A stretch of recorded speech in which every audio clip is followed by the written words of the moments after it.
Special Operations Forces fighters of Ukraine were given the task of clearing one of the plantings in order to bring the Ukrainian infantry there.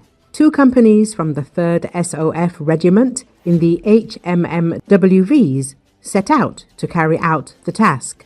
The press service of the Special Operations Forces published a video and a post about close combat with enemy soldiers on the territory of one of the plantations. Fighters Rudya and Zayats spoke about the special operation itself and about close combat with the enemy. The fighters received information from intelligence that there were only 10 to 12 enemy soldiers at the position. The first detachment drove in unnoticed and the enemy began firing at the second. Special Forces troops landed at the positions around midnight and contact combat began 12 hours later. The Ukrainian fighters had to run another 400 meters across open terrain, and all this during daylight hours. The fighters were loaded not only with ammunition, but also each had 4 bottles of water. Then they saw a hole and a dugout from where voices were heard. As it turned out, it was an enemy from an elite unit. All of them looked athletic. One of them decided to live rather than die and surrendered. He also said that every 100 to 150 meters there were points where 2 soldiers of the Russian armed forces were sitting. As a result of the battle, most of the enemies were destroyed. Several Russian special forces surrendered. In addition, after the coordinates of the enemy positions were clarified, drone bomber crews worked on them.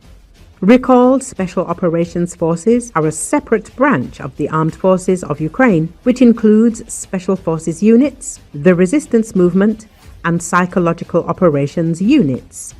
The Special Operations Forces operators successfully perform tasks that others consider impossible. They are professionals at the impossible. Units of the Special Operations Forces are the first to go behind enemy lines by land, sea, and air, laying the groundwork for operations to liberate Ukraine from the enemy.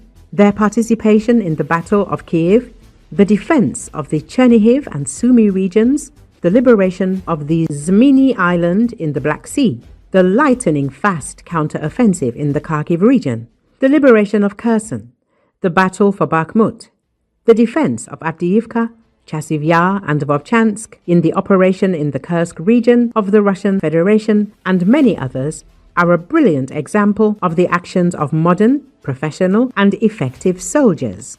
Soldiers in the Special Operations Forces use cutting-edge military technologies together with the newest weaponry and equipment. The SOF Resistance Movement establishes agent networks in temporarily occupied territories and coordinates the fight against Russian forces. These units carry out sabotage, damage logistical routes and enemy equipment, disrupt Russian supply chains, and assist other Ukrainian Defense Forces units in liberating territories in the south and east of the country. In SOF training sites across Ukraine, experienced instructors train recruits in a range of military specializations in accordance with NATO standards.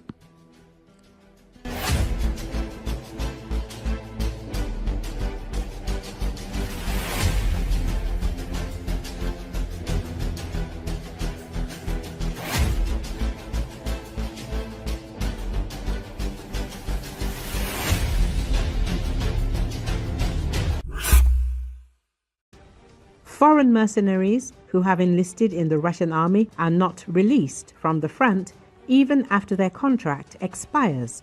According to the I Want to Live project, there are about 3,000 foreigners whose contracts have expired fighting in the ranks of the Russian armed forces against Ukraine. Despite this, they are not being released from the front. More than 1,200 mercenaries with expired contracts are citizens of Central Asian countries, mainly Uzbeks and Tajiks. For this reason, the mercenaries fighting in the Russian army rebel against the command.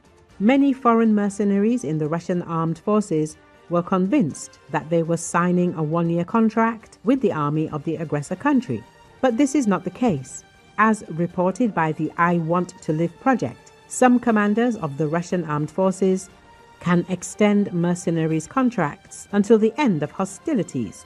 Recently, President Volodymyr Zelensky said that Russian forces fighting near the town of Vovchansk in Kharkiv Oblast include foreign mercenaries from China, Tajikistan, Uzbekistan, Pakistan, and several African countries, citing frontline reports from Ukrainian soldiers.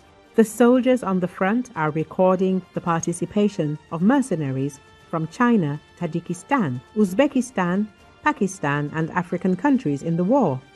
We will respond, Zelensky said in a statement. Pakistan refuted the accusations of its nationals' involvement in the war as baseless and unfounded. To date, Pakistan has not been formally approached by the Ukrainian authorities, nor has any verifiable evidence been presented to substantiate such claims, the Pakistani Foreign Ministry said on August the 5th. Government of Pakistan shall take up this matter with the Ukrainian authorities and seek clarification in this regard.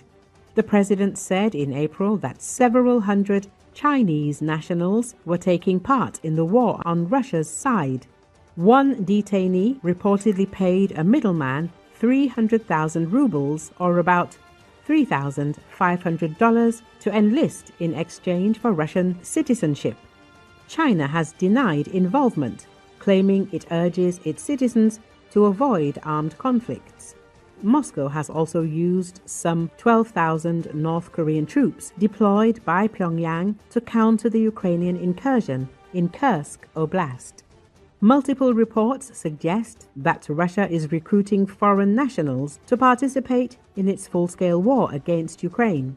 An April investigation by Russian independent outlet Important Stories identified more than 1,500 foreign fighters from 48 countries who had joined Russia's army.